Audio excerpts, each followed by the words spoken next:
Please be seated.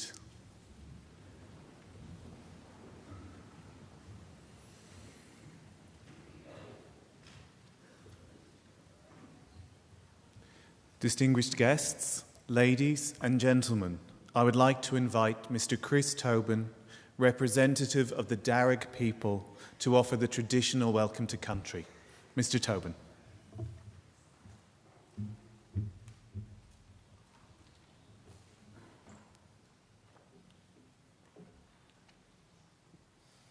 Thank you. Budri Molinawul Nalawa. Good morning and welcome to the lands of the Wallamedigal. I belong to one of the local Aboriginal families of the Darug people, the traditional custodians over this part of the country. I wish to thank the University for their acknowledgement of us and for the invitation to welcome you all here this morning. That acknowledgement is important for our people and much appreciated, particularly by our elders. Education is highly valued in our culture too. Knowledge meant survival, and our elders are traditionally accorded great respect for their accumulated wisdom and experience. My family descend from Yarramundi, a respected elder and cleverman of the Burrabrongal clan during the early years of colonisation. He saw that our survival in this new world could best be secured if we could learn more about it. As such, he enrolled his daughter, Maria, into the Native Institution, a school set up in 1815 by Governor Macquarie, offering formal education to Aboriginal children. She studied there for several years and used her newly acquired skills to lobby and ultimately secure some land for herself and her family out along the Richmond Road. Other Aboriginal families soon joined them and became known as the Blackstown, where the present-day city of Blacktown gets its name. We are very proud of her, as I'm sure your families are of you today. And with good reason. For your progress progresses us all. Your advancement is our advancement. Now that was perhaps more readily understood in traditional times when camps were smaller and clan groups abided by the strict sharing laws, meant that the food that you brought back into camp got distributed throughout the rest. Your skills and good fortune with us enjoyed by all. Your efforts literally nourished the rest of the community. And you in turn were looked after by them. Yes, we can live quite beautifully when we get it right. Our Aboriginal ancestors certainly lived well in many respects, and I would offer them to yourselves as a model or a benchmark on how good perhaps to expect our lives today. See, when Captain Cook arrived here a little over 200 years ago, he described the people he encountered at Botany Bay as one of the happiest people he had met in the world. They had nothing, he wrote, but the tools that they carried. They were naked, they made shelters from the bark of trees without cutting them down, and harvested food from the land without tilling the earth. In traditional times, everyone was accorded rights to the country or clan area where he or she was born. So there was no homelessness and no rich and poor either. Everyone had roughly the same amount of gear, what you could carry. There were no armies or jails or even police. We have no history of slavery or empire building. People cooperated to collect the resources that were needed, and then they were shared out according to strict Aboriginal law. Our lands were maintained in their natural state. Rivers were clean and unpolluted, with people drinking out of them as they have done here for the past 20,000 years. So remember, this is not an ideal, this is normal life. And there's no reason why we should expect less for ourselves and our children than what our ancestors enjoyed. So I would say expect great things from your life, and do great things. Share your skills with the rest of us. Together we can put together a country and a future worthy of our children. We can all do our bit. I'll do mine by getting off and letting you good people graduate. All right, just want to say congratulations to all of us and all the best in our collective futures. Thank you. Welcome to country.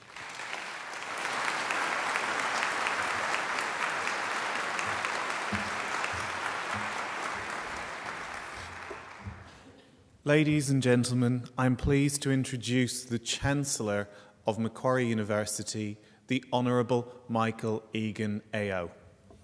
Mr. Egan.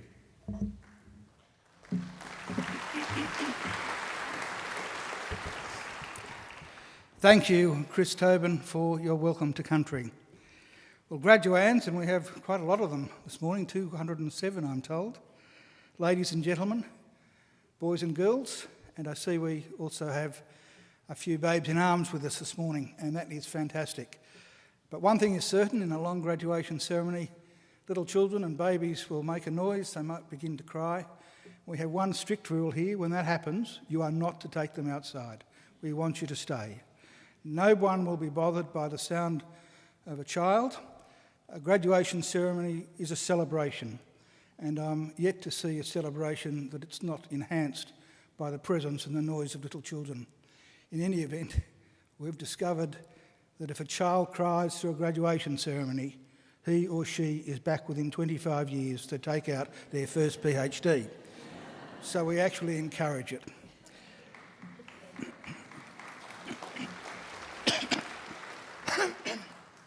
First, let me welcome our graduands, and I hope that today will be a very happy and a very memorable occasion for all of you.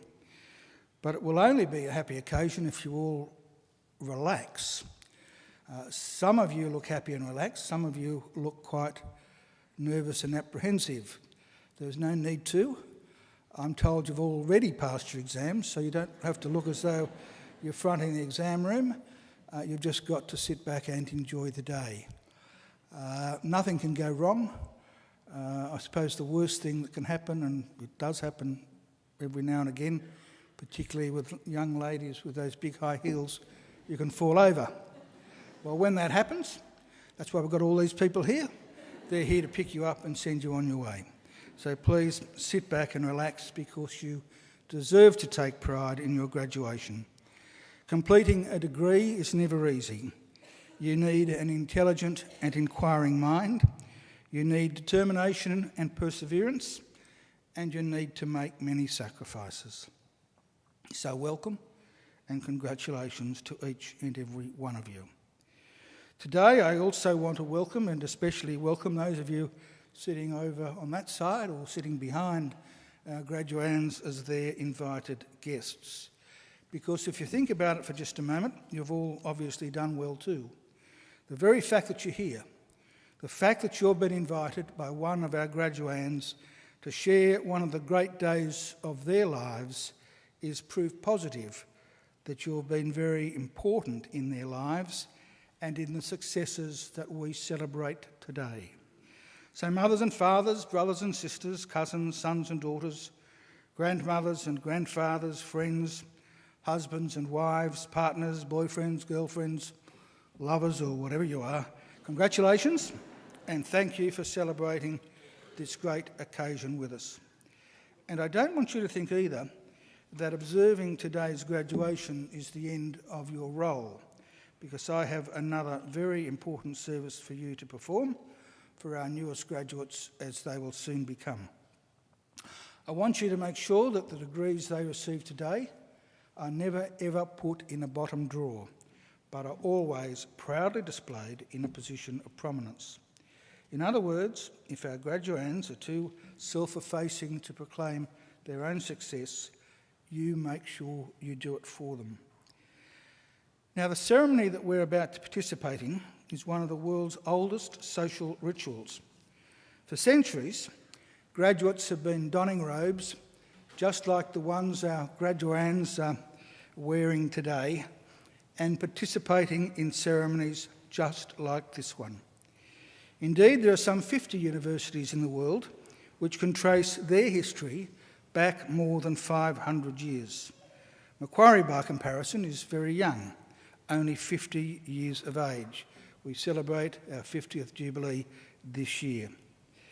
We proudly take our name from Australia's greatest colonial governor, Governor Lachlan Macquarie, a man whose greatness and achievements were never acknowledged by his contemporaries, but only by history. Those of us who went to school here in New South Wales learnt that Macquarie was a great builder, but his greatest legacy had nothing to do with bricks and mortar. It was the ethos he established, much to the chagrin of the British authorities, of an egalitarian society. Because it was Macquarie's insistence that in this fledgling convict colony there be no distinction between the free and the freed that was the foundation of the Australian notion of a fair go for all.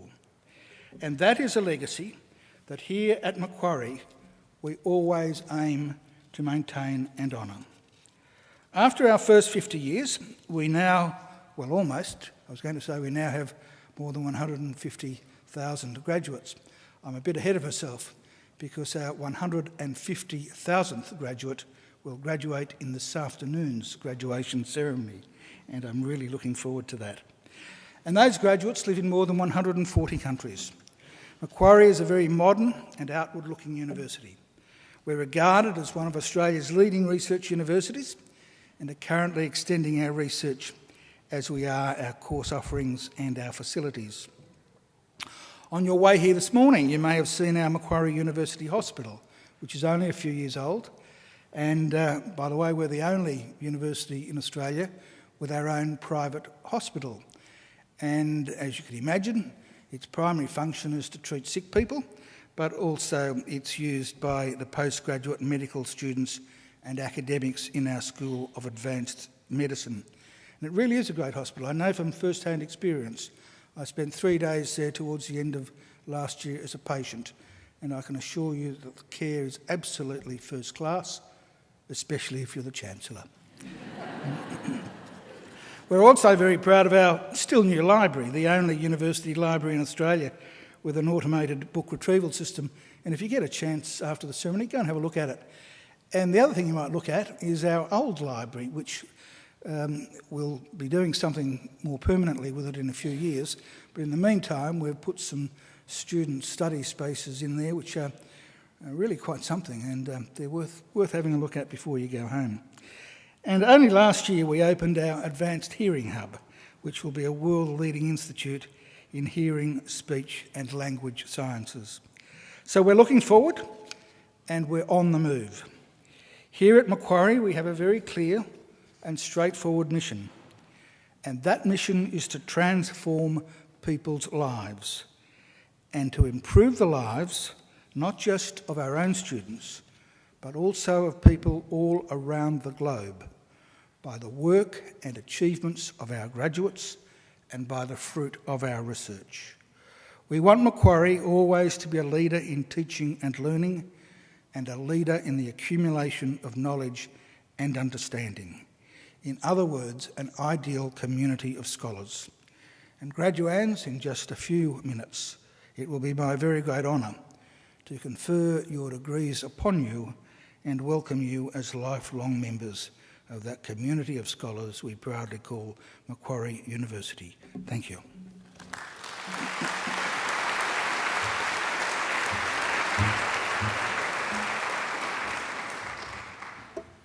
Chancellor, I call on Mr. Christopher Jenkins, who is graduating today with a Bachelor of Arts with the Diploma of Education, to speak on behalf of the graduating group. Mr. Jenkins.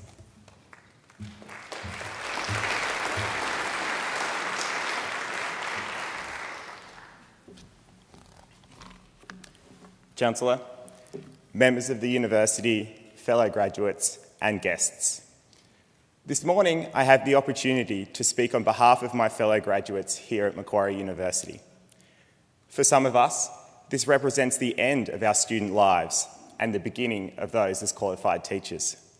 For some, further studies lie ahead. Of course, we must remember we're all going to stay lifelong learners. What is important, and what I would like to focus on, is that today does not just represent another step along a linear path we have chosen. This is simply the next phase of a cycle we have now entered, a responsibility we have chosen to nurture and enhance education in Australia. As we all have become aware from our study here at Macquarie, education is not simply confined to the classroom, nor is it confined to syllabus requirements and dot points. It extends beyond this, beyond the classroom, and beyond our role as teachers in Australian schools. Being here today for all of us, members of the university, graduates and guests, is a testament to this vision. To the members of university, you are strong role models. You have provided inspiration. You are mentors with firm foundations based on your own educational experiences. To our guests, your family values and high expectations have supported us and made us the graduates we are here today. To the graduates, it is now our time to step forward into this role, to become the inspiration, to be the strong role models and mentors, and to have high expectations for all those we meet. This will ensure the next generation receives the same level of support that we have received, and they are supported in their educational journey. Let's reflect back upon what has brought us all to this point. We can all recall a moment in time or a group of individuals who really made us want to be educators. But what got us here, and why we are the graduates sitting here today, is not solely because of these recollections. What has brought us here are the backgrounds, the experiences, the expectations, and the values of the people in our support network. They've invested money and time in us and provided guidance and emotional support to us throughout our lives. It is through these people and their support that our educational philosophies and views on how we live our lives have been shaped. They've encouraged us, inspired us, and sometimes given us the polite nudge we have needed to get into gear. It is because of the confidence that they have placed in us that we have all worked extremely hard, and as a result have excelled and achieved great things in our respective fields. A packed auditorium here today is a testament to this achievement and a testament to the quality of and never-ending contributions from our support network. Now to our degrees. Macquarie University has become a part of our support network. It is your programs, personnel, and professional opportunities that has enhanced what we ourselves have brought to the table. We've been exposed to the highest quality of teaching in Australia across an extremely wide curriculum base. This combination gives us the skills, frameworks, and confidence to become the educators of the future. So what do future educators look like? What do they need to provide? We need to provide students with the curriculum knowledge, skills, behaviours, and dispositions that will assist them to live and work successfully in today's society. We are now entering an educational environment far different from those before us. The days of simply a strong reading, writing, and arithmetic-based education are gone, and we are faced with the challenge of educating a 21st century learner. The Melbourne Declaration correctly acknowledges the fact that educational facilities play a vital role in promoting intellectual, physical, social, emotional, moral, spiritual, and aesthetic development of young Australians. It also correctly acknowledges that this responsibility is shared with the students, parents, carers, and the wider community. These points directly reflect what our support network here today have done for us.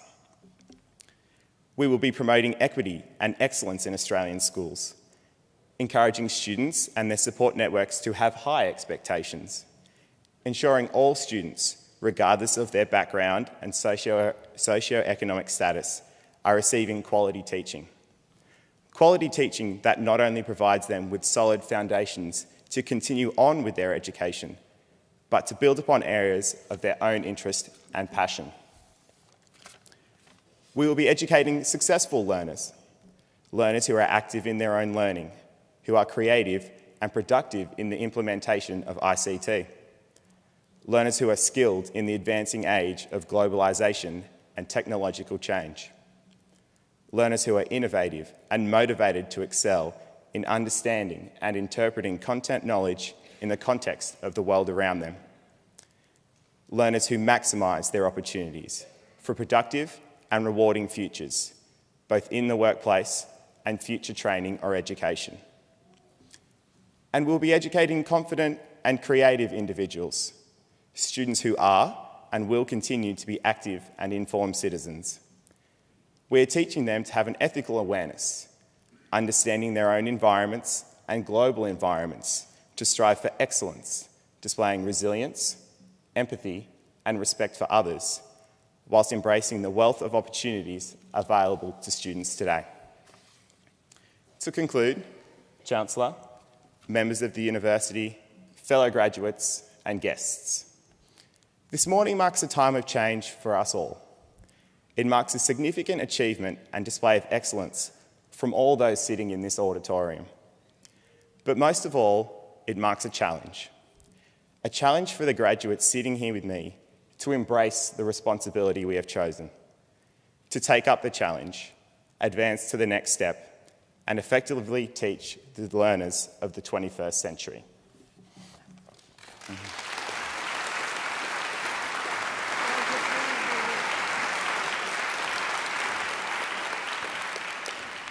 Congratulations, Christopher. That was an excellent speech, a very thoughtful speech. I think you're going to make a great teacher.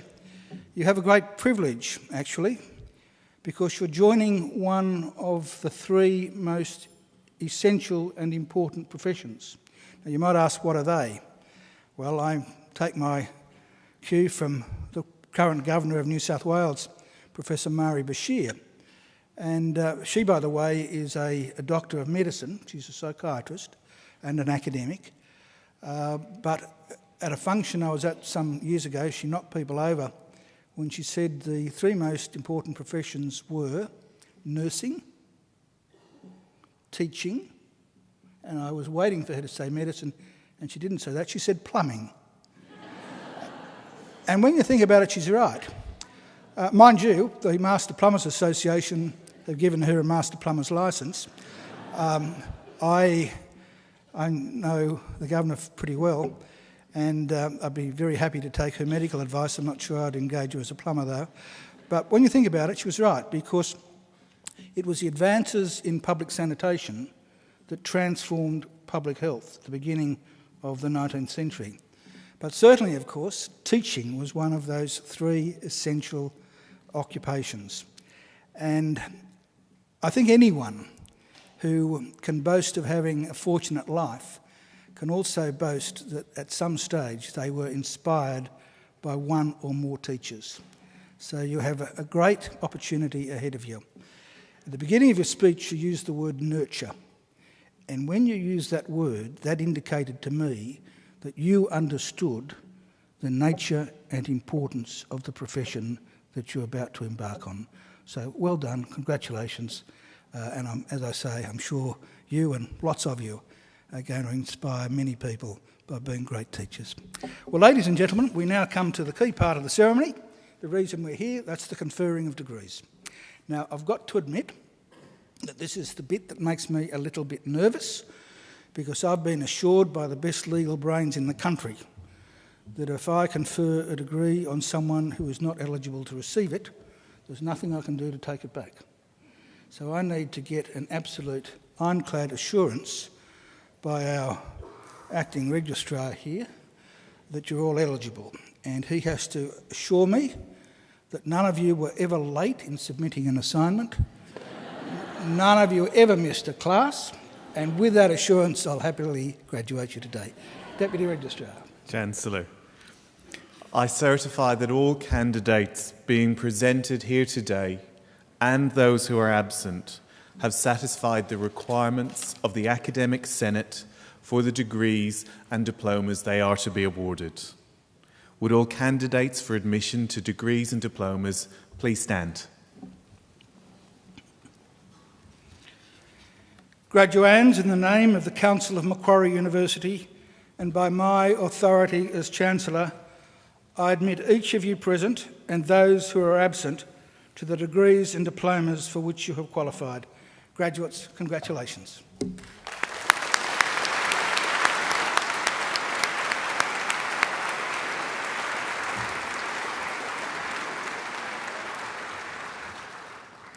Please be seated.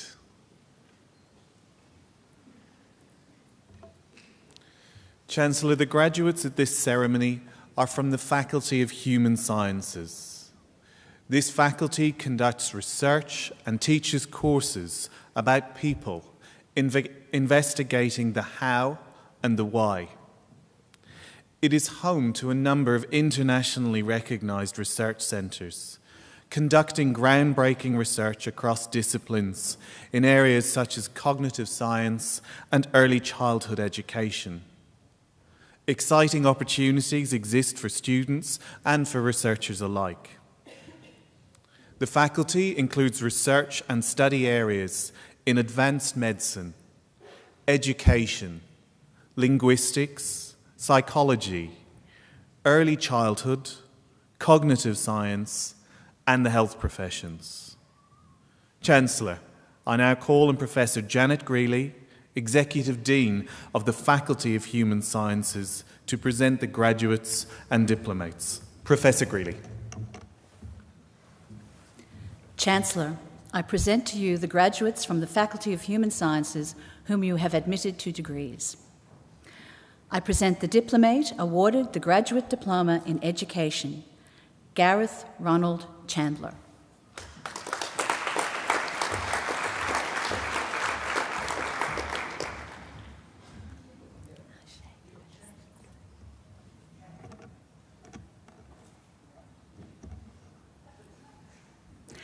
I present diplomates awarded the Graduate Diploma of Education, Shay Elizabeth Anderson.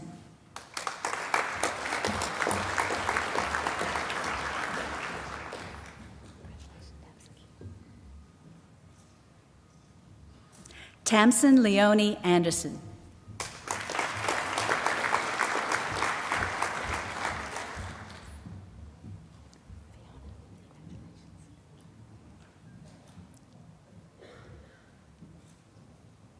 Fiona M. Carroll.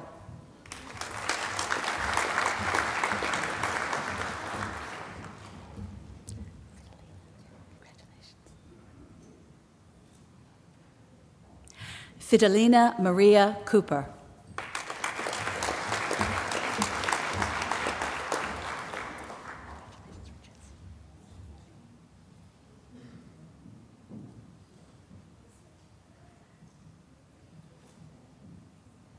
Richard James Crooks.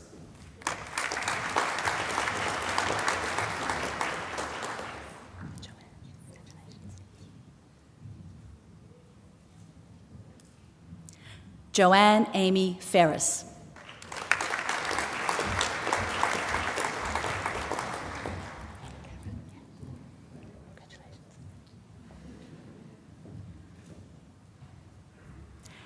Kara Gunter.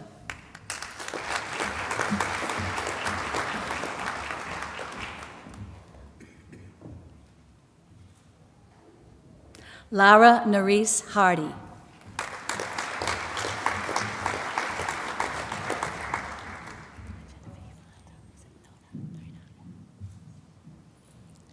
Genevieve Nona Hayes.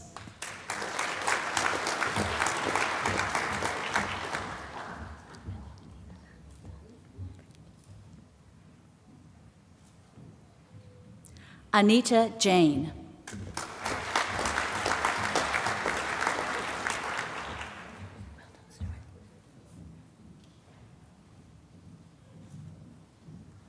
Stuart Jones.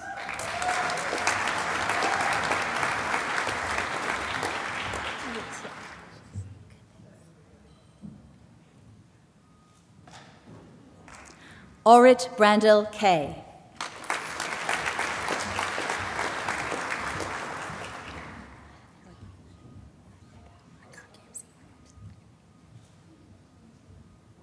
Nagar Kamsi.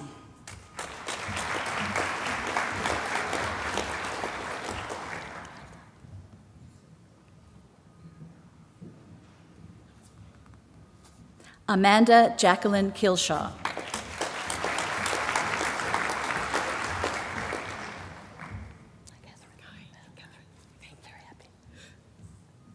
Catherine Elizabeth McKinnon.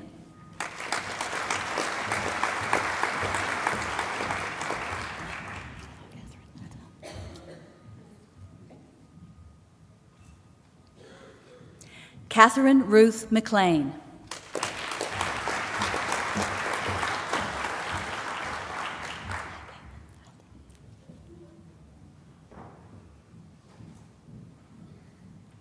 Caitlin Miles.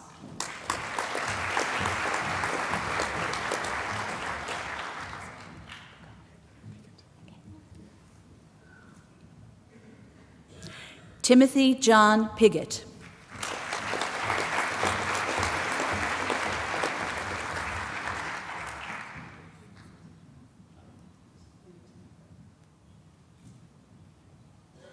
Amy Rocher.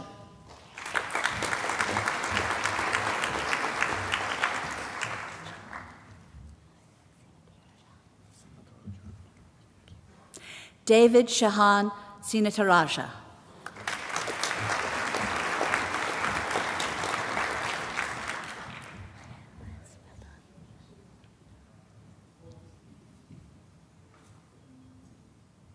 Lance Allen Shortis.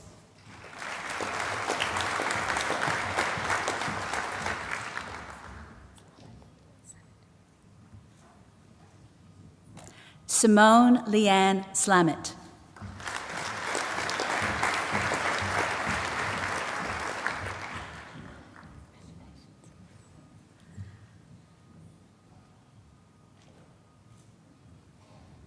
Mai Takamura.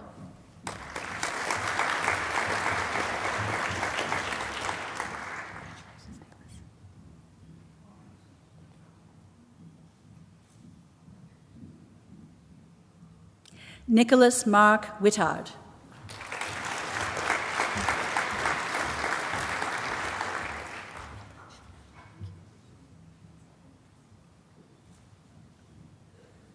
Sheena Gale Wilkinson.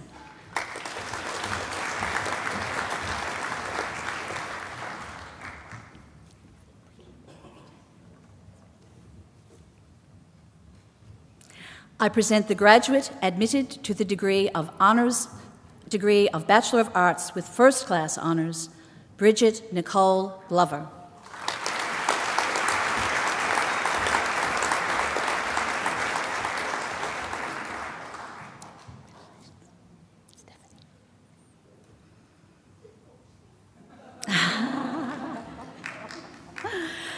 I present graduates admitted to the degree of Bachelor of Arts with the Bachelor of Education Primary, Stephanie Grace Adan.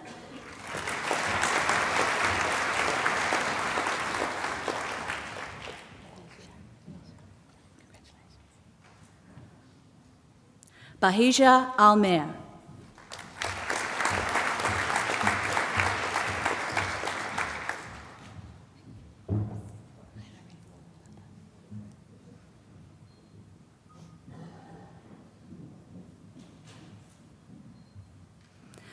Irene Ameradaki.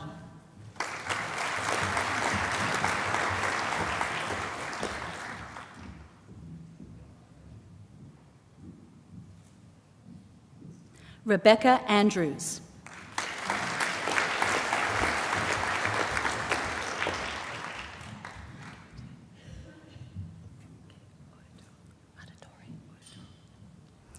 Kate Margaret Auditore.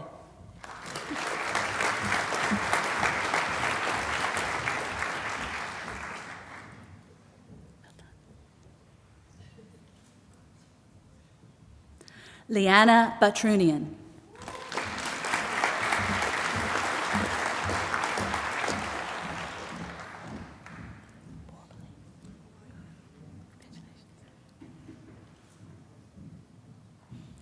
Alexander Paul Ference Borbely.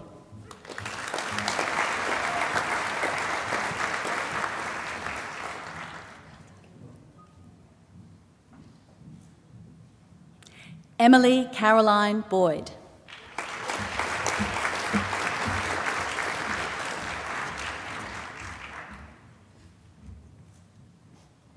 Jacob Britton.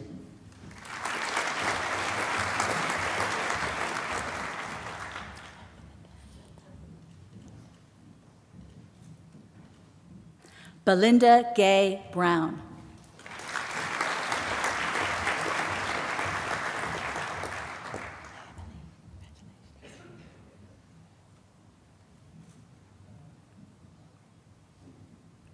Emily Carberry.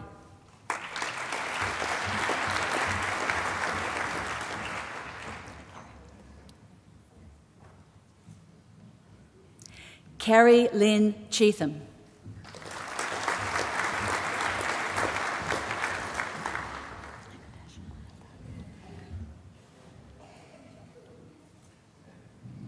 Natasha Claire Clifton.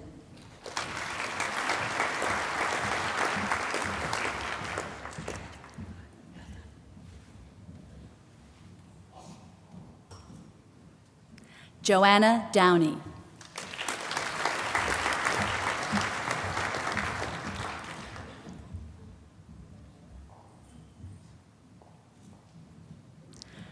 Tiffany Dunlop.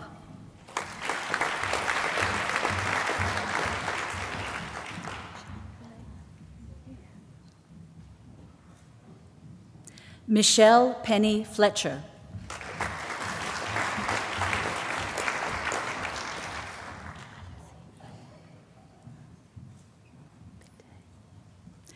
Lucy Eileen Elizabeth Foxton.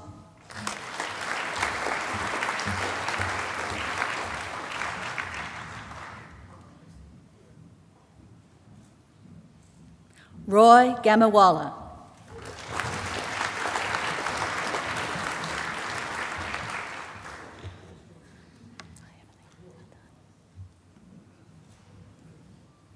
Emily Louise Garland.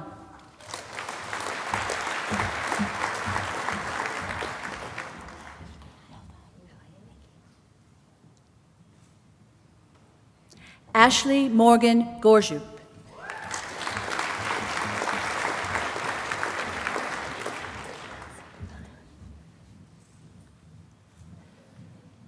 Melissa Gromoff.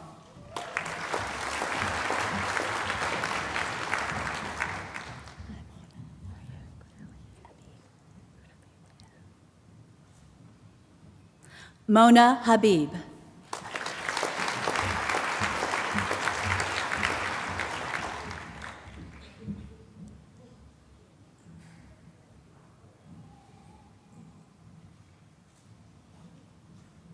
Laura Hassel.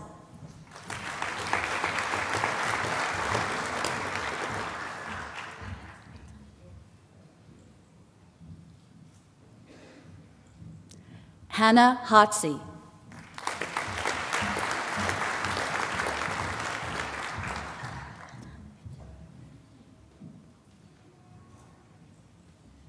Laura Elizabeth Hayes.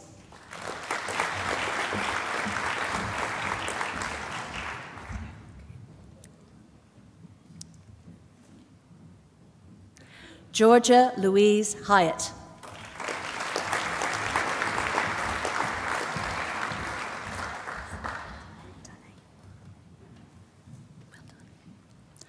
Danae Maria Hawk.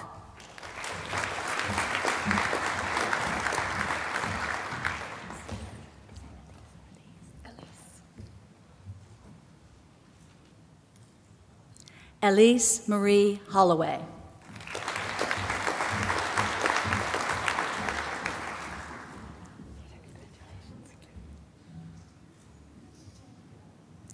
Peter Darren Howitt.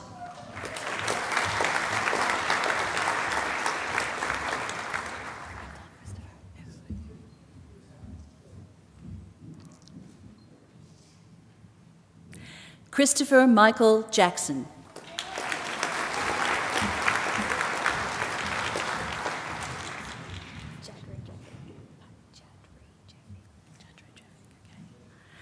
Alexandra Jadri-Jevic.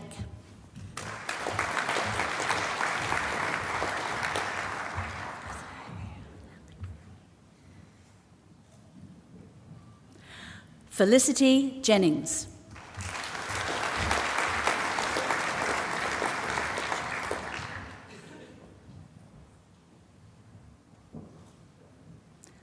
Joshua Jones.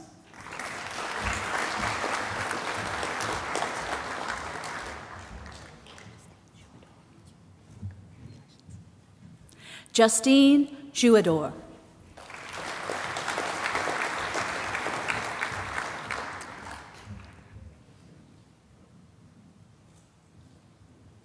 Paige Frances Kelly.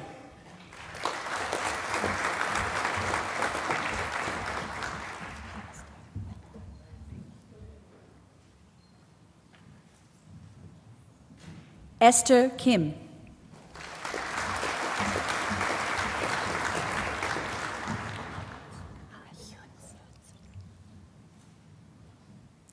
Hyun Suk Kim.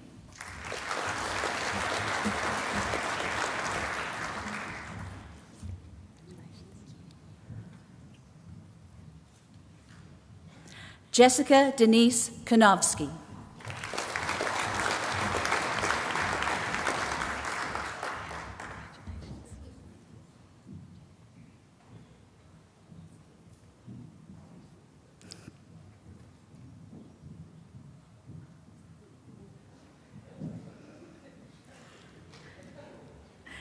Gary Robert Kidd.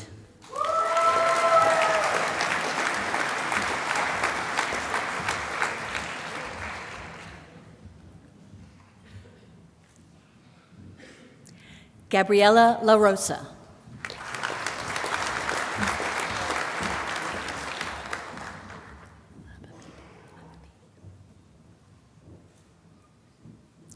Mirna Lababidi Awad.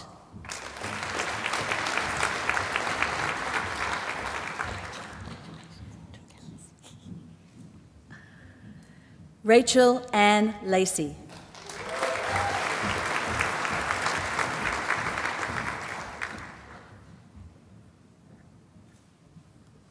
Laura Lynch.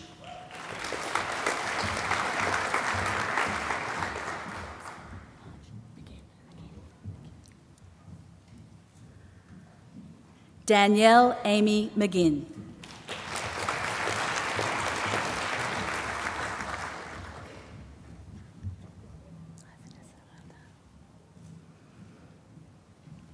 Vanessa Alice Monch.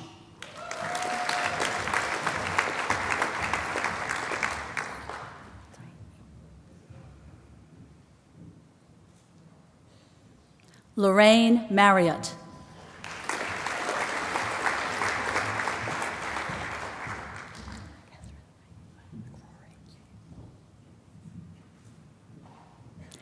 Catherine McGrory.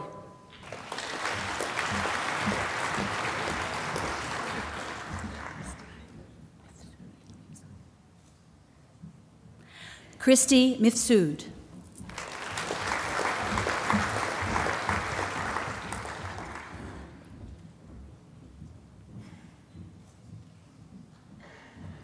Alana Jane Moore.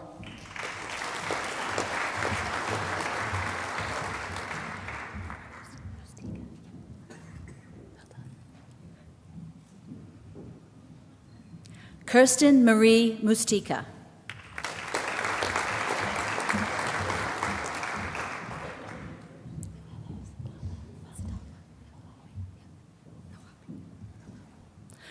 Sadaba Nawabi.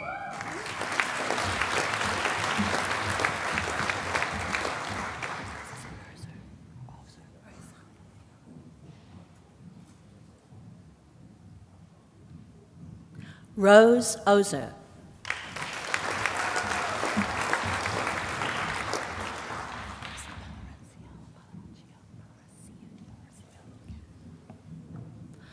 Laura Gail Palaracio.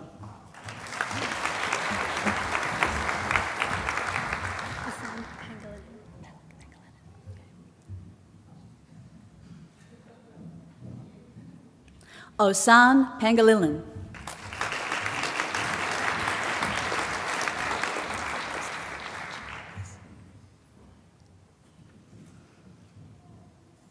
Christopher Petchak.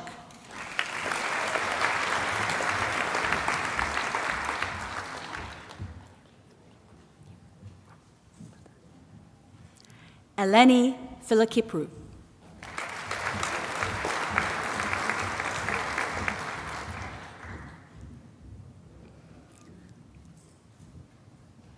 Nikki Preston.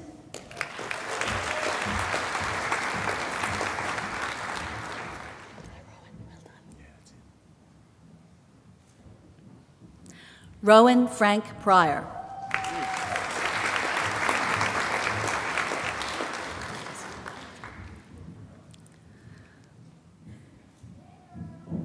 Jessica Kate Ridley.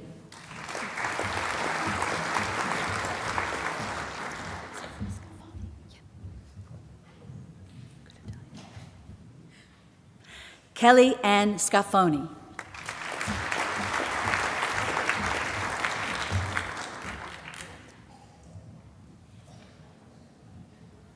Amanda Marie Sheaves.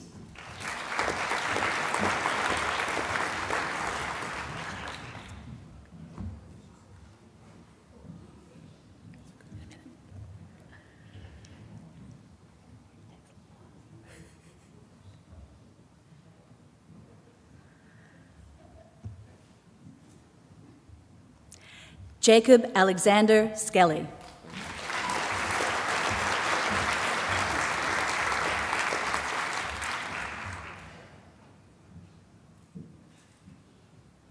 Julie Kathleen Slobin.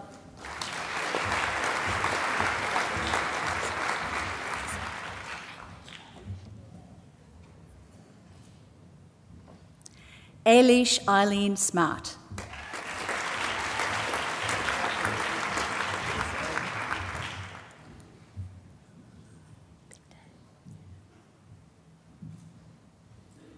Alexander Snoke.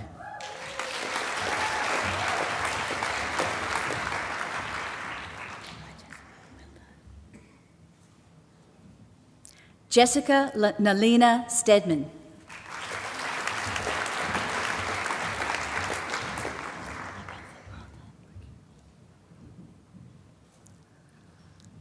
Calvin Roy Steele.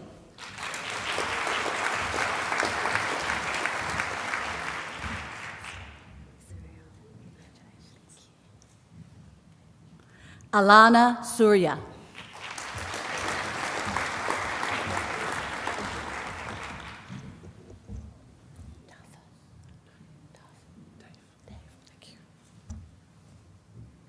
Oliver Tafe.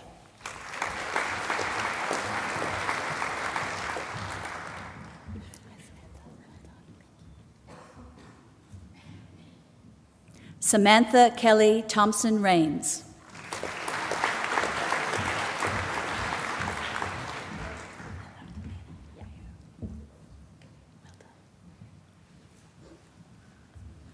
Talina Tu.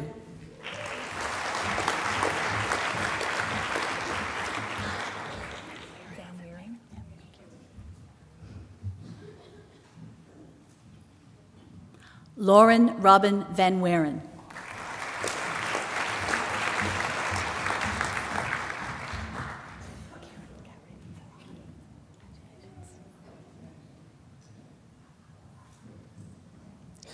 Kiran Karim Varani.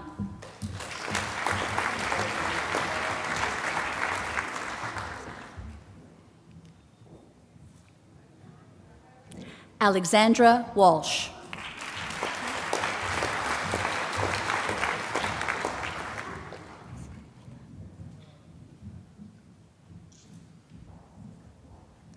Alison Elizabeth Waugh.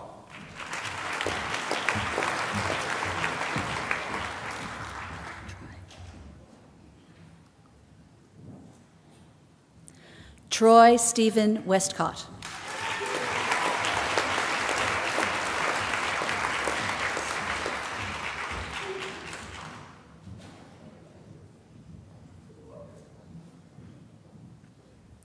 Alice Jane White.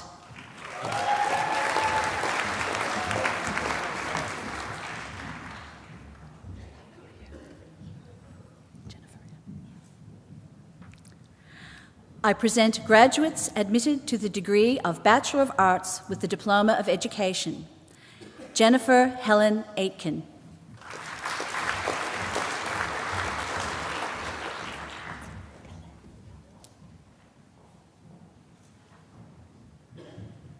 Khaled Hajam.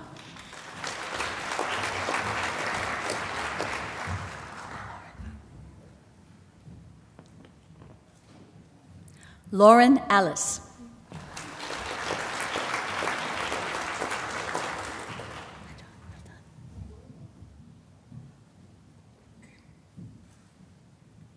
John Mark Anderson.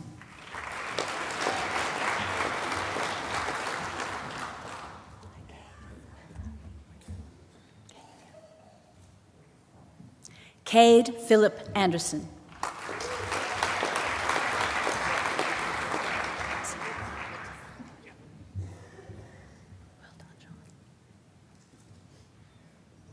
Sean Atafala.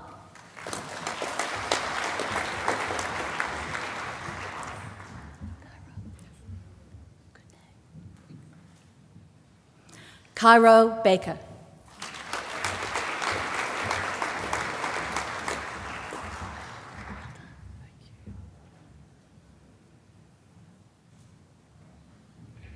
Luke Harry Banks.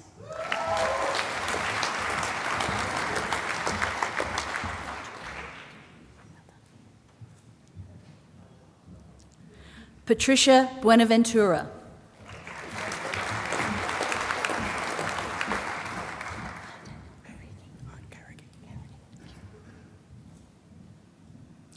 Daniel Toby Carrigy.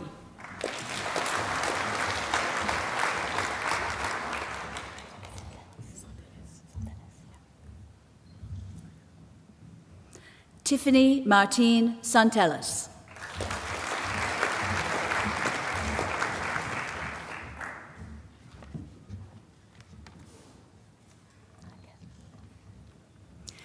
Catherine Lee Collier.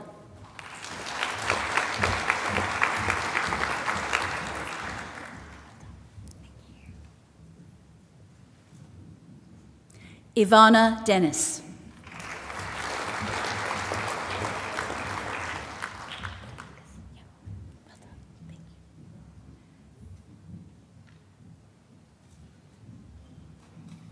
Despina DeMarcus.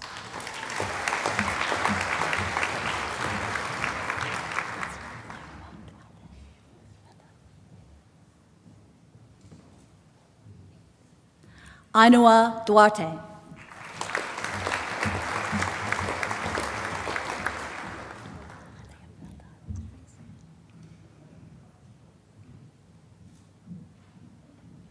Liam Bernard Duncan.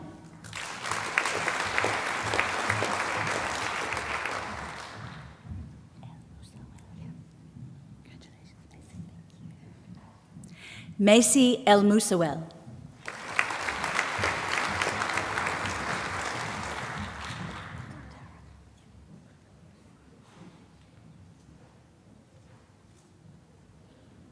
Tara Marie Fenlon.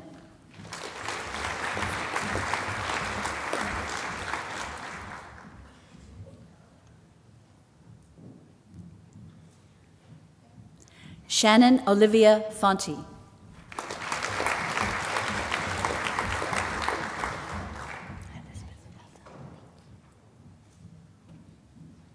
Elizabeth Alice Ford.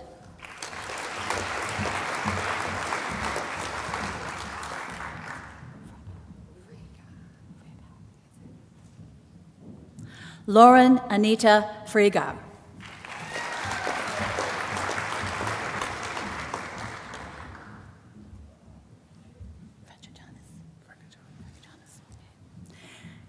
Timothy Fragajonis.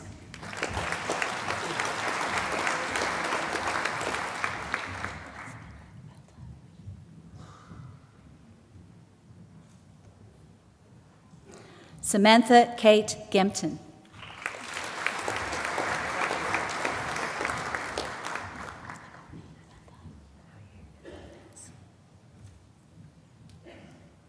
Courtney Kate Graham.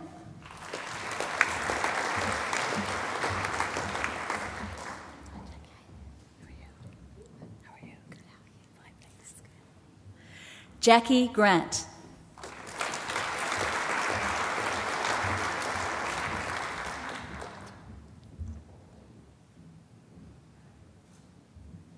Morgan Leanne Griffiths.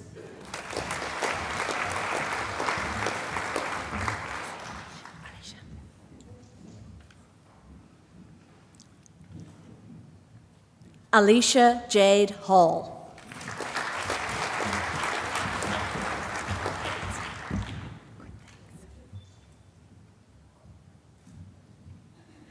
Lindsay Claire Hedge.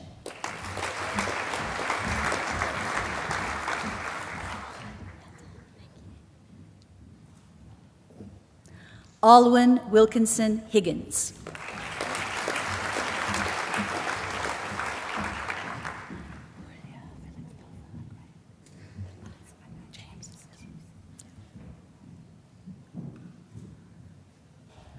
Yulia Felixovna James.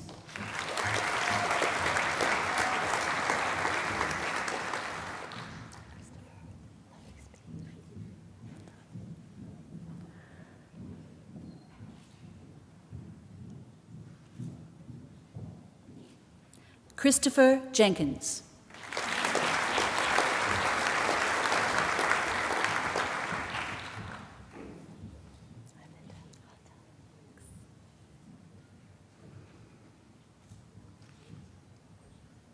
Linda Wendy Jessup Smith.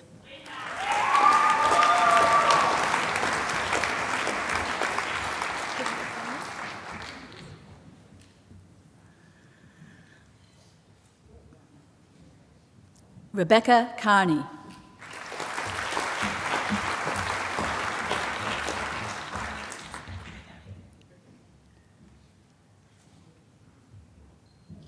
Jessica Louise Laxton.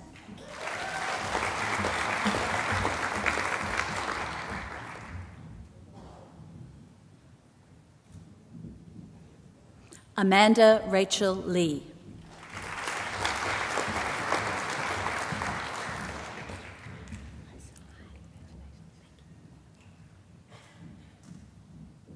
Suming Joanna Lee.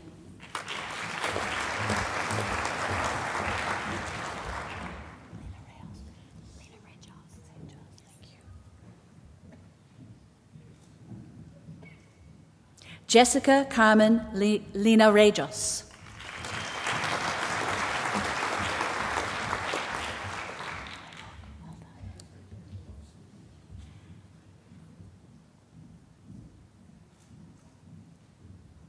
York McGee.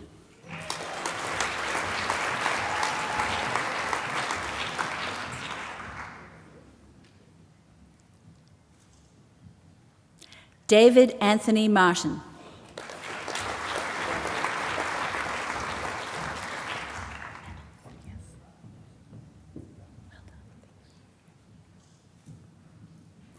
Rebecca Lee Matos.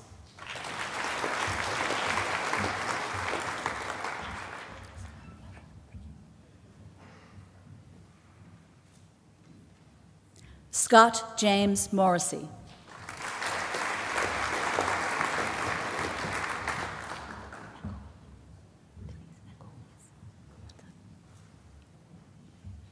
Denise Nakul.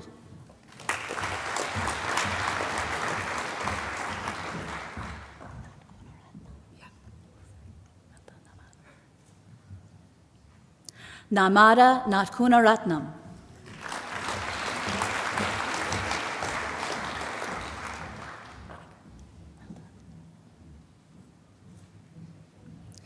Annika Elise Newton.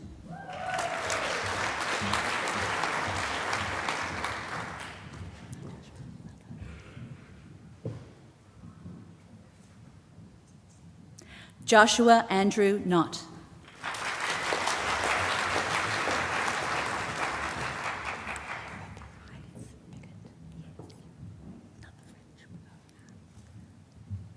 Roby Yvonne Piggott.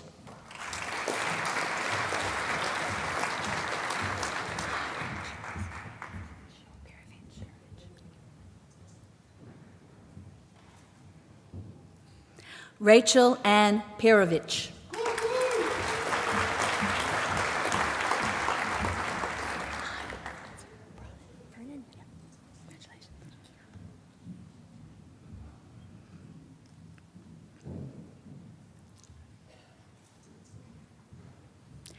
Emily Jane Pronin.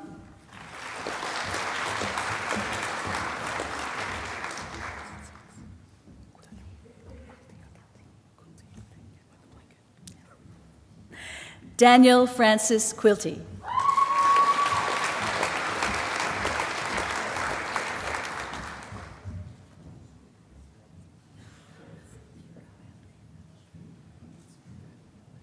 Fleur Elizabeth Ronald.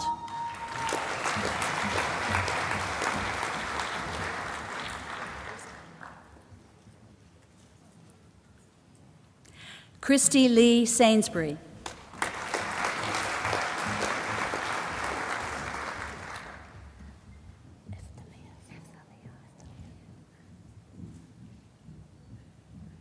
Eftalia Sol.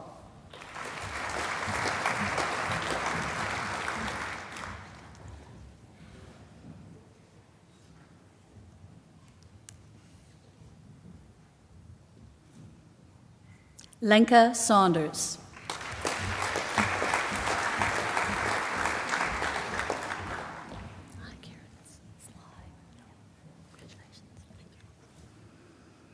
Karen John Sly.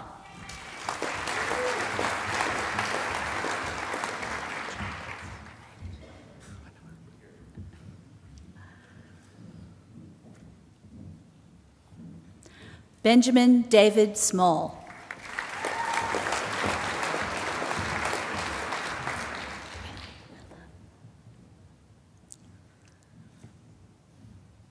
Chloe Lee Smith.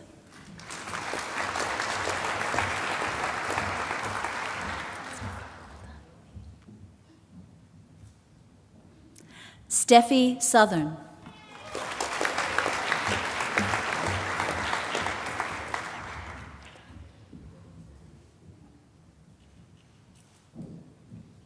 Ryan Mitchell Spinks.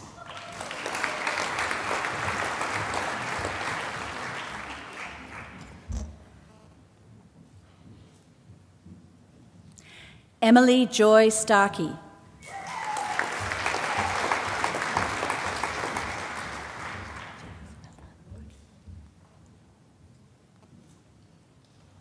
James Harmon Stubbs Mills.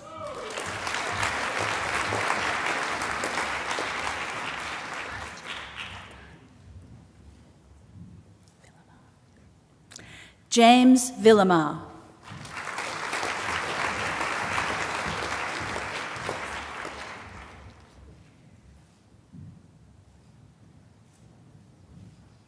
Sarah Catherine Watson.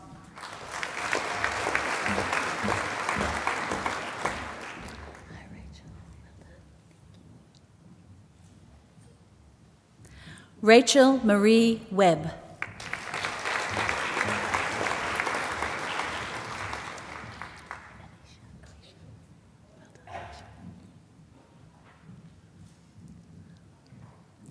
Alicia Kate Williams.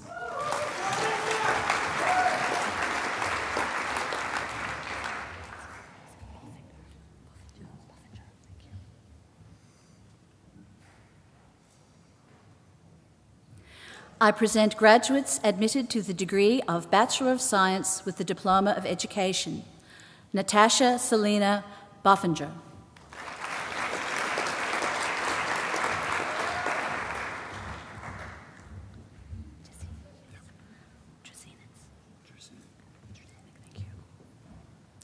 Jessie Drzenik.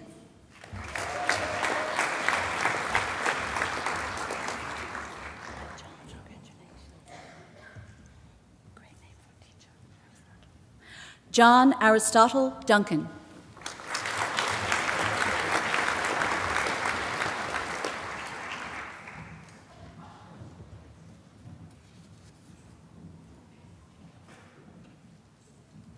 Ellen Grace Worgan.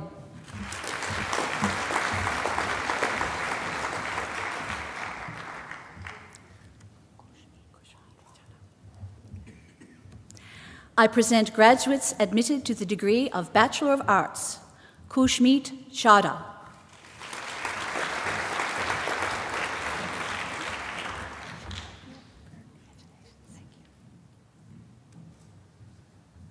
Shannon Lee.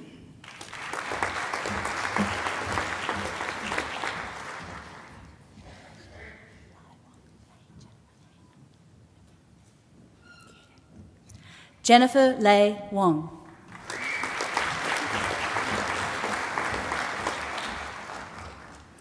I present graduates admitted to the degree of Bachelor of... Oh, sorry. My apologies. I present graduates admitted to the degree of Bachelor of Education Primary. Erica Louise Alaprandi.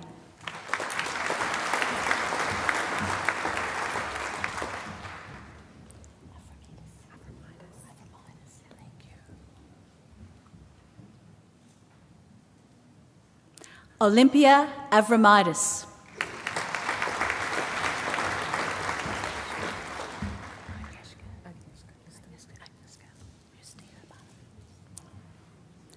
Agnieszka Justina Banham.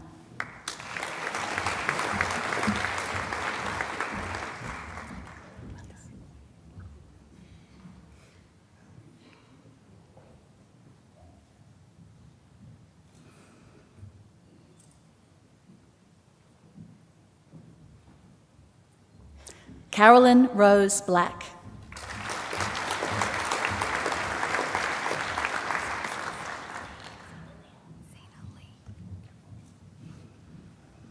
Zena Lee Brennan.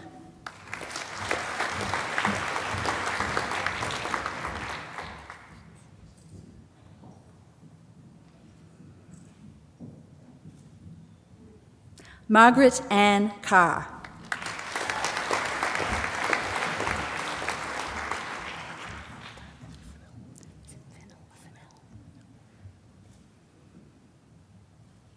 Anthony Fennell.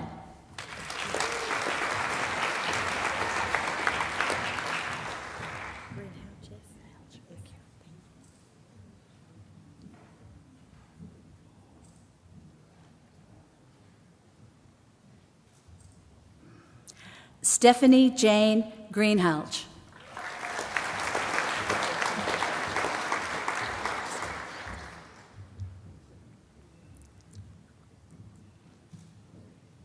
Sarah Jane Ireland.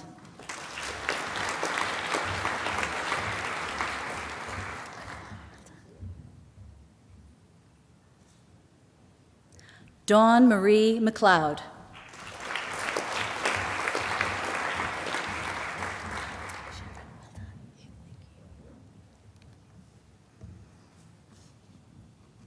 Sharon Leah Rhodes.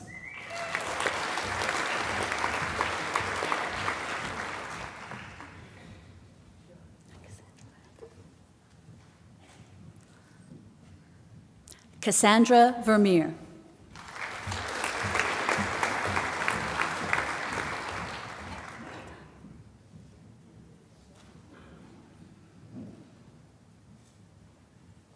Caitlin Elizabeth Walsh.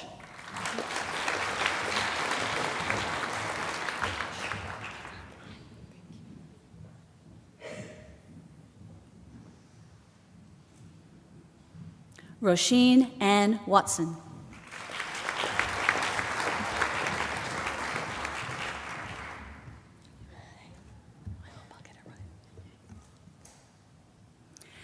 I present graduates admitted to the degree of Bachelor of Education, TESOL. Fatin Noor Atika Binti Abdul Hamid.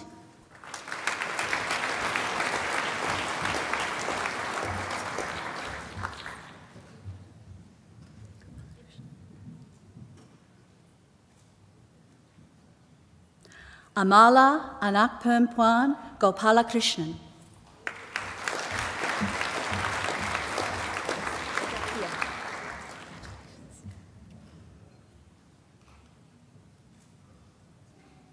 Zakia Binti Haji Muhammad.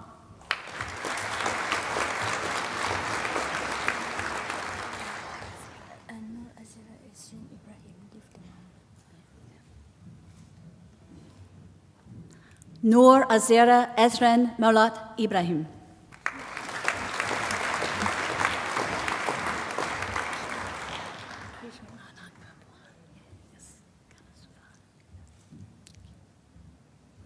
Krishnarita Anakpermpuan Kana Suvaran.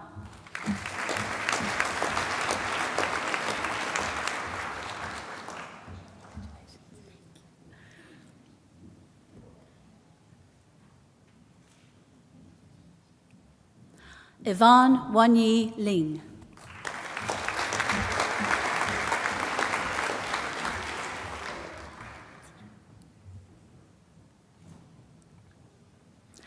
Atera Sakina Binti Muhammad.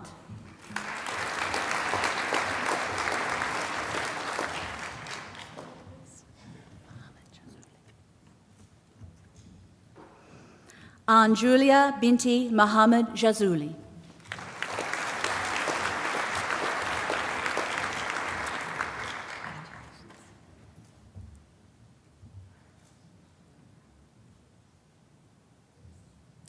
Mohammed Afifi bin Mohammed Daud.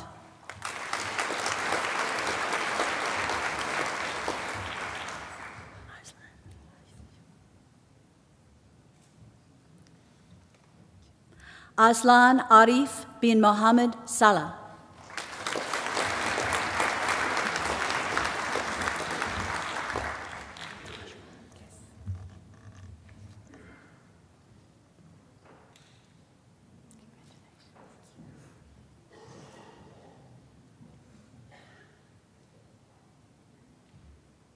Najwa binti Muslim.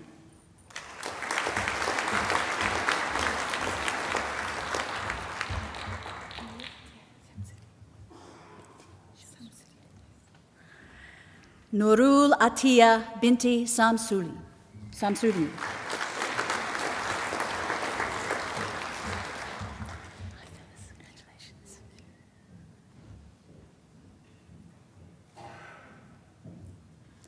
Phyllis Yijia Ting.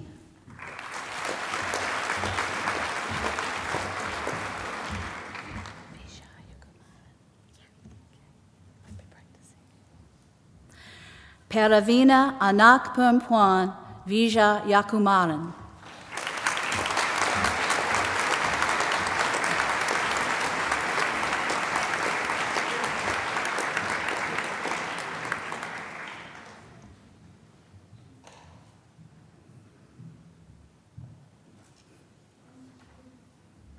Chancellor, that completes this morning's presentation of the graduates from the Faculty of Human Sciences.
Time to seguire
Well, now, that wasn't too bad, was it? That glorious voice, ladies and gentlemen, belongs to Angela Brewer. And I've got to say you're very fortunate that Angela was singing at your graduation today, because there are occasions, the odd occasion, when Angela can't be here to sing, and I do the singing. Would anyone like to hear Angela sing a little bit more? Would you like to hear? Okay, what you do, you enrol in another degree, and Angela will be singing at your next graduation too. I think she deserves another great round of applause.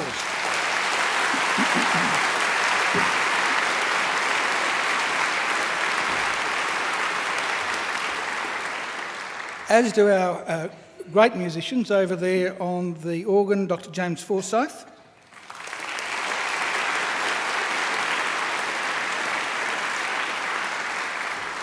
And on the Chinese flute, Chai Chang Ning.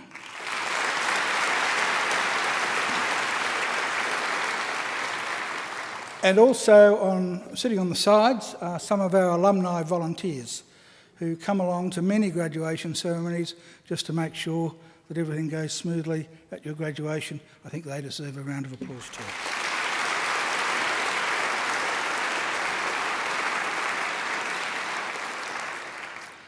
Well, ladies and gentlemen, as part of this graduation ceremony, we honour members of staff from the Faculty of Human Sciences who have made outstanding contributions to student learning at Macquarie University. I now call the Executive Dean of the Faculty of Human Sciences, Professor Janet Greeley, to read the citations. Professor Greeley.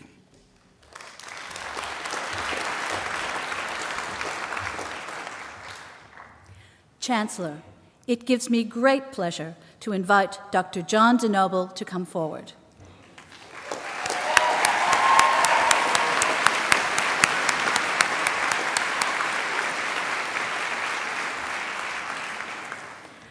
Dr. John DeNoble is a 2013 winner of the Vice-Chancellor's Citation for Outstanding Contribution to Student Learning, for using a range of strategies to establish student-centred and positive classroom climates with a focus on quality and engaging learning experiences.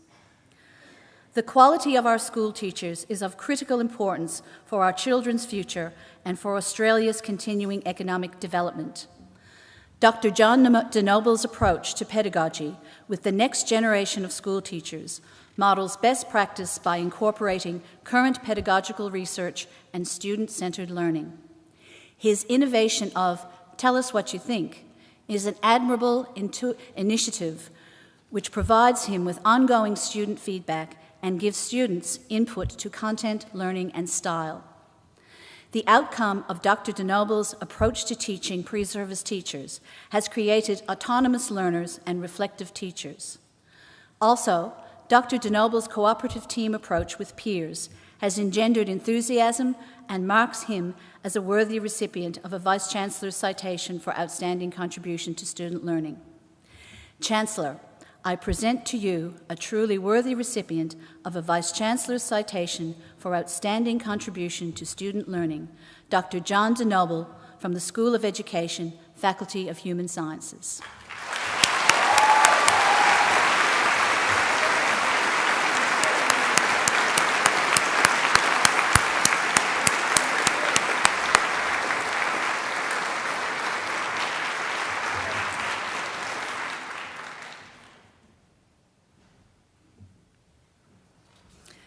Chancellor, it also gives me great pleasure to invite Dr. Penny Van Bergen and Dr. Rod Lane to come forward.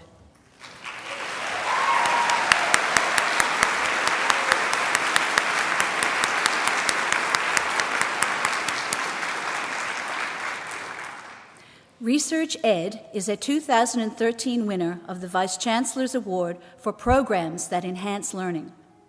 In creating Research Ed, Drs. Van Bergen and Lane responded to a student cohort of professionals in training who just wanted to be teachers and could not make the link between evidence-based practice and classroom teaching. Research Ed is a collection of flexible, student-oriented digital resources and tools on an iLearn website which is designed to promote, scaffold, and support undergraduate students' research activities in education. The content, podcasts, frequently asked questions, templates, guides, flowcharts, and quizzes, have been developed with students and includes the student voice, and were further evaluated and enhanced by student feedback. The flexible nature of the resources and the logical organization of material into themes that has been critical in encouraging students to take ownership of the learning process. This has been verified by a very thorough evaluation. Research Ed, conceived by Drs. Van Bergen and Lane and brought into life in partnership with pre-service teachers, is a worthy recipient of a Vice-Chancellor's Award for programs that enhance learning.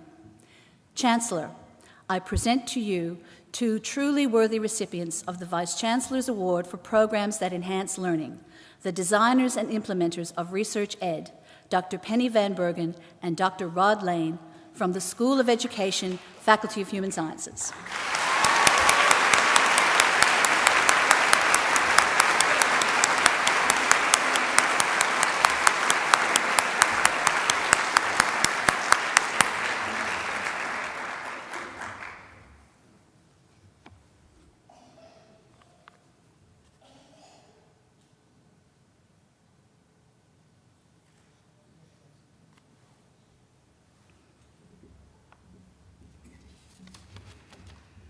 Well, graduates and ladies and gentlemen, it's now my pleasure to introduce our occasional speaker, Mr. Michael Adams.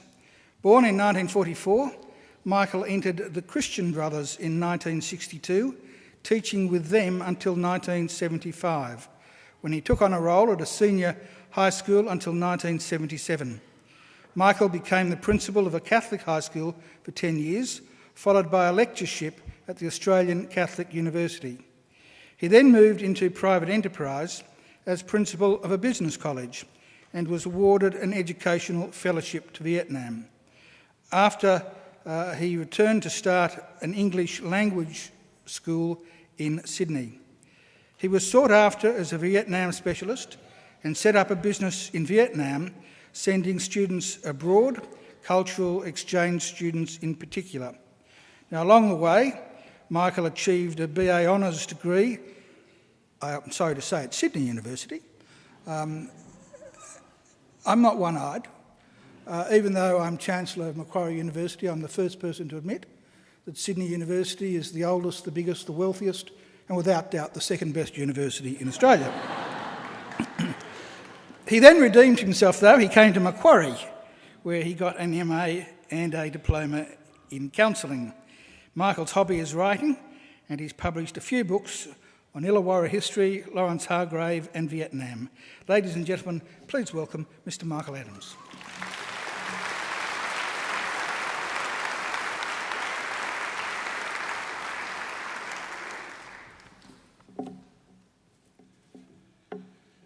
Michael Egan, Chancellor, distinguished guests, educational graduates, families and friends.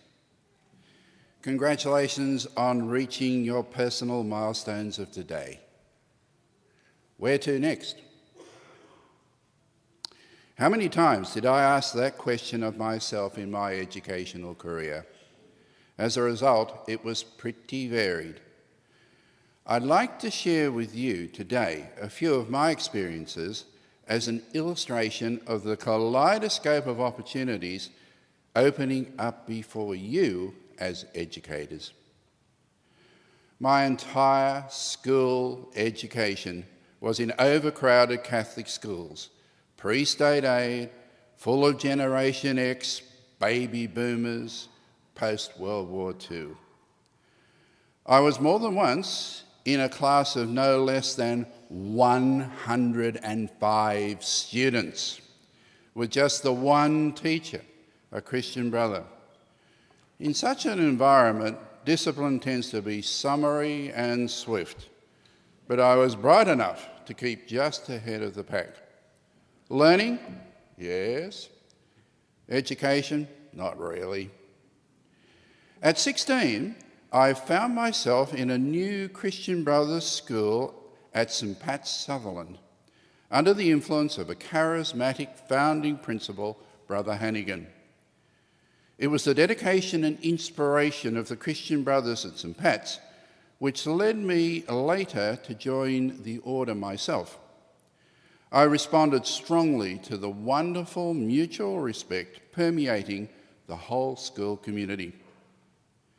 Our Honourable Chancellor, Michael Egan, was a fellow schoolmate in those early days of St. Pat's Sutherland, so it must have been a good school then, and it still is. The person who taught me how to teach as a young Christian brother, our master of method, was Brother Markwell. From him I remember that the word education comes from educare, to draw out, not to pour in, and to always proceed from the known to the unknown. I taught 70 10-year-old boys in Queensland in my first year of school teaching, then high school for the rest of my teaching career. I was expected to attempt a university degree while teaching full-time, which eventually resulted in an honours degree, BA, at Sydney Uni. While still very young and green, I was sent to Waverley College and asked to teach Year 8E, the dropouts from 5 unstreamed Year 7s. I agreed to, so long as I could have them for 5 periods a day. With these kids, I realised that who I was teaching was more important than what. I was now into Carl Rogers and non-directive counselling, lots of listening. Just listening to these kids unwind was almost enough to draw out from them unsuspected talents, academic and otherwise. These were the 2 best years of my teaching anywhere. While I was really into helping educational lost sheep discover hidden talents, I also loved encouraging leadership talent in kids, especially through charitable activities, camps, and inter-school activities, organisations. The solitary religious life afforded me a lot of time for these activities. But then I met my future wife, a nun. Yes, I married a nun, so obviously had to leave religious life. This has resulted in 38 happy years of marriage, 2 boys and 4 granddaughters. Both boys have developed totally diverse talents, both now in leadership roles of their own. I've always believed that travel is one of the best platforms for educational experiences. And an educational career can give you plenty of time for your own travel and introducing your family to these new experiences. I also believe that you can teach what you love without necessarily being good at it yourself. I refer in this case to my 30 years as a cricket coach, where I greatly enjoy passing on my passion to my sons and the new generations. By now I was an English master in a senior high school, teaching at TAFE at night and a couple of other jobs to make money for the first time in my life, fairly essential for setting up a home. I was also studying my way towards a psychology or school counselling degree. It was then that I was made a high school principal of a disadvantaged Catholic girls' high school in Western Sydney. And I have to admit, the extra money helped me abandon the psychology pathway. Increasing state aid helped us develop a vibrant curriculum and a school community of 600 students. Pastoral care was considered a religious term in those days, but we considered it the very foundation of a healthy school culture. We developed a pioneering vertical curriculum which allowed students to be theoretically in any class in the school. Obviously, that had to be limited by practical reasons.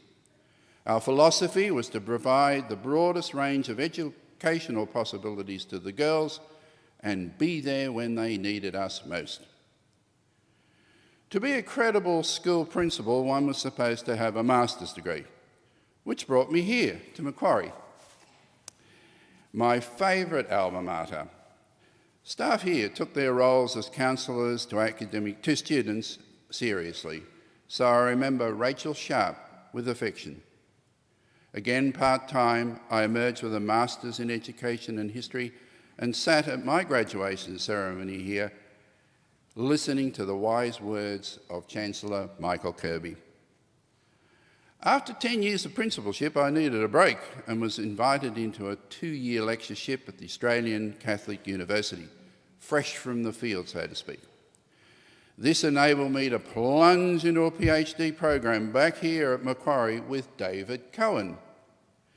But I could just not see myself as an academic and faltered at the finish line. I also turned down an opportunity to become a bureaucrat in the Catholic education system, wanted to be closer really to the coal face of education. So these decisions had several consequences. The first was unemployment, followed closely by a midlife crisis, which put me in the hand of a work-life counsellor. I emerged with 2 words, worthwhile and challenge, as the guiding principles for the rest of my life. Worthwhile applied more to my innate idealism than the pursuit of financial reward. Challenge made me tear up applications to jobs that would not challenge me to give of my best, to explore new horizons. It's okay to be temporarily unemployed, so long as you keep both eyes open for opportunities. For me, a career in any other field other than education would not be worthwhile. So I went into private enterprise education, from the known to the unknown, by choice, having been in the safe realms of school and university education all my life. I became principal of Metropolitan Business College, where the secretaries of bygone years might have learned their skills. The problem with private enterprise is that you have to generate enough income to pay salaries and other overheads. So I developed and even wrote business, hospitality and accounting courses to advanced diploma level, the level of a first-year uni student. I tried to persuade universities to let us graduate our advanced diploma into second-year business courses, but I was slightly ahead of the time in which such things would become possible. In fact, Macquarie was a pioneer in this regard, a very successful innovation. The need to generate income led me into international education. TAFE was strangling private business colleges, and international education was emerging as a major export earner for Australia. Our education system is second to none.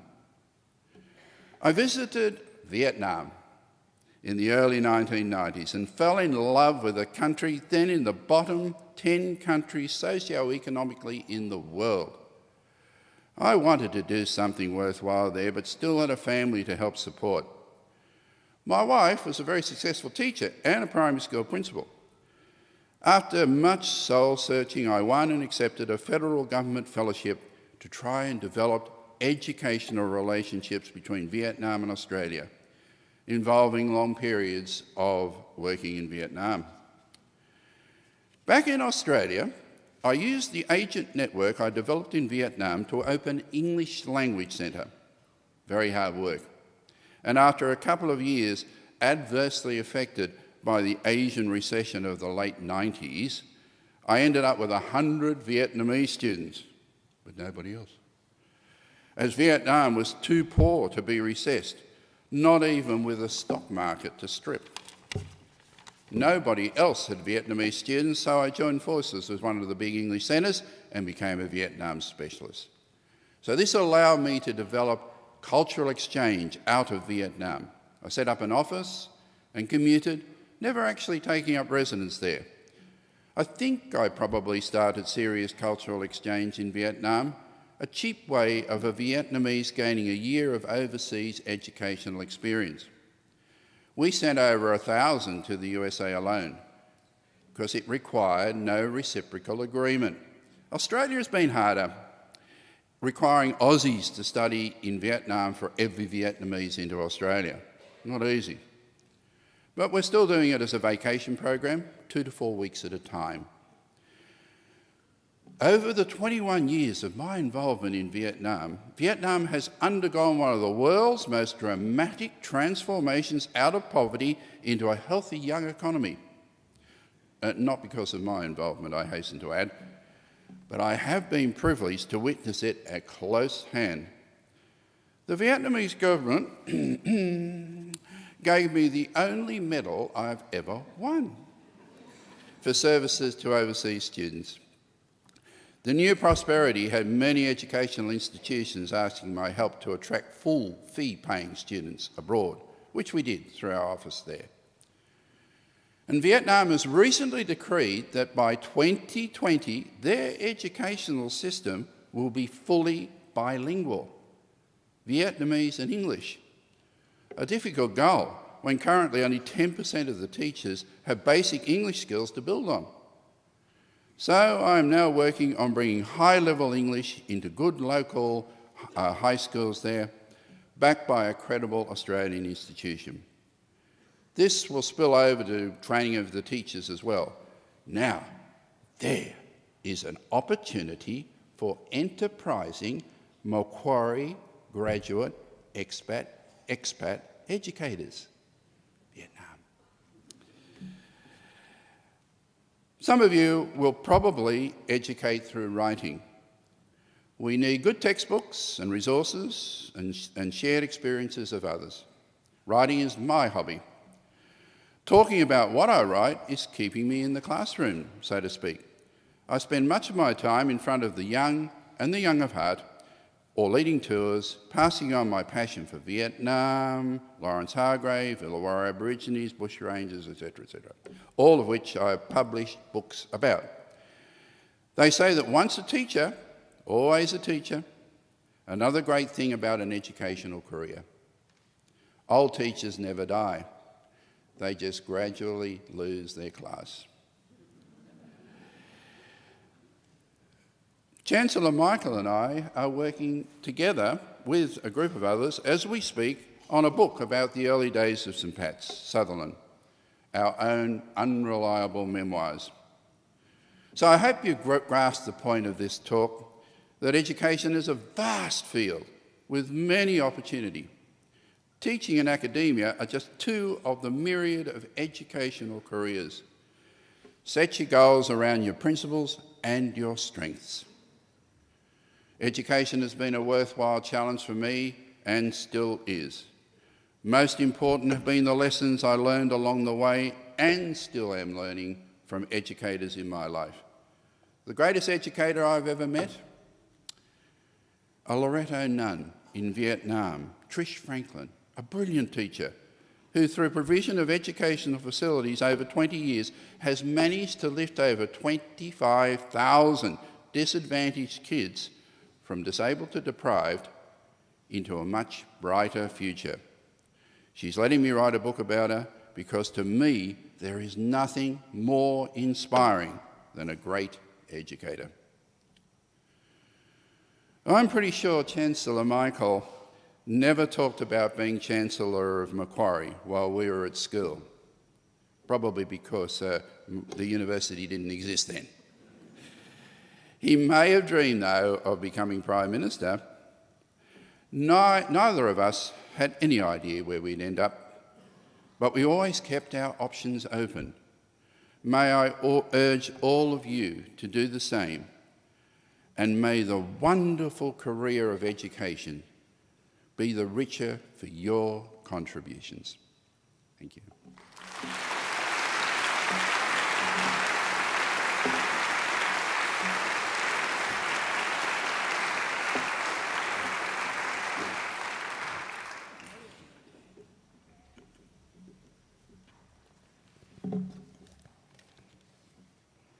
Well, now, I bet you've never met anyone before who married a nun. Well, what a fascinating life and what a fascinating career And what a worthwhile and challenging career Michael has had. And I think you've been very privileged today to hear such an inspiring occasional address. One thing that Michael said that I will try and remember, and so should you, is that who you are teaching is more important than what you are teaching. And it reminded me of a statement that the brother Hannigan that Michael referred to, who was our principal at St Patrick's College, Sutherland, from 1956 to 1961, a truly charismatic man. He's still alive, he's 91, and he's just as charismatic as he was in those days. But he often used to say, every person is unique. Every person is unique. And in your teaching careers, you should always remember that. This Hannigan, by the way, was just a brilliant teacher. Yet he had no teacher training. He had no university degree and no teacher training. But what he lacked in that compartment, he made up for with oodles of commitment, oodles of dedication, and he really was an amazing man. Michael, it's been a great pleasure to have you as such an important part of our graduation today. Thank you once again. Please join with me again.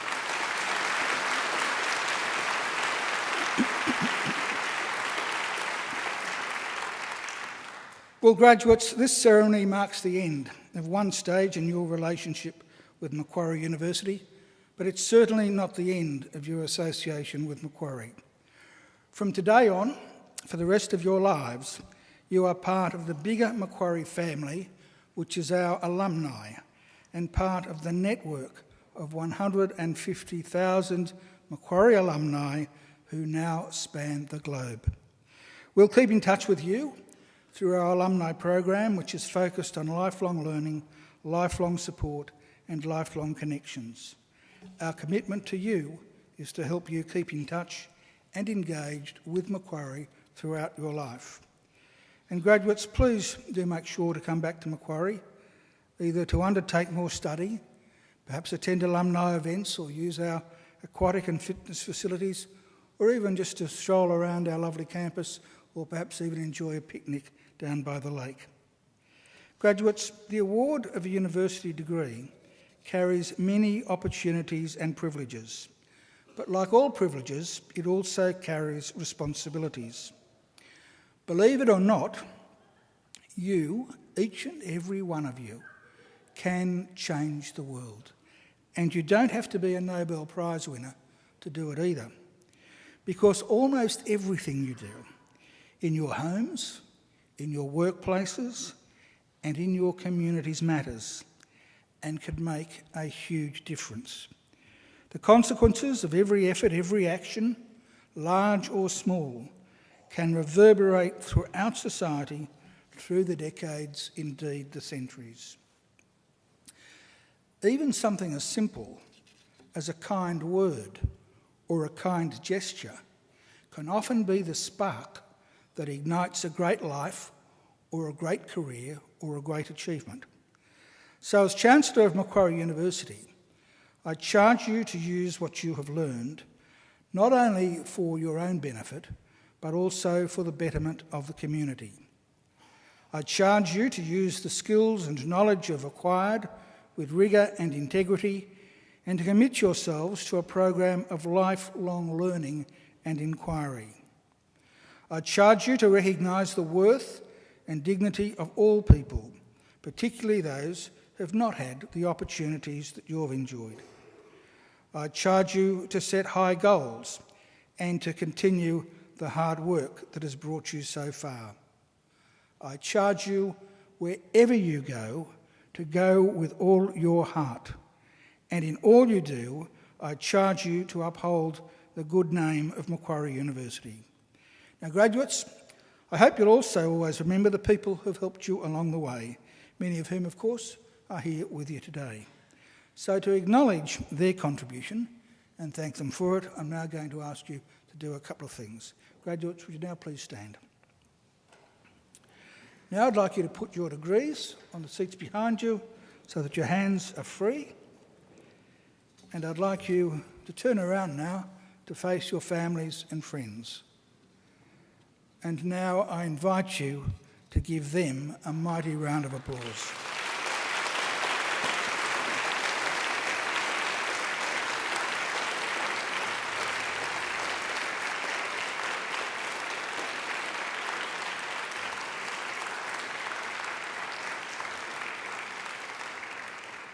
Now, graduates, you can turn around, but don't sit down because we're going soon, but do please pick up your degree. We don't want you leaving them behind.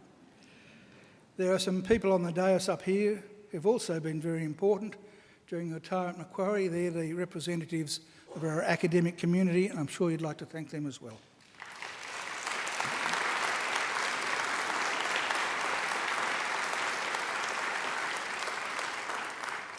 Ladies and gentlemen, the official party will now leave the graduation hall through the centre aisle and will be followed by all of the graduates.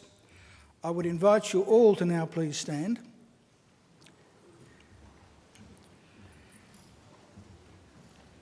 And once the graduates have processed out, I'd invite you all to join the procession out, and we work our way down to the marquee that overlooks the lake, where we have some light refreshments ready for us.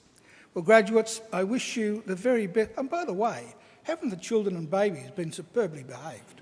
Just fantastic. Graduates, I wish you all the very best for the future.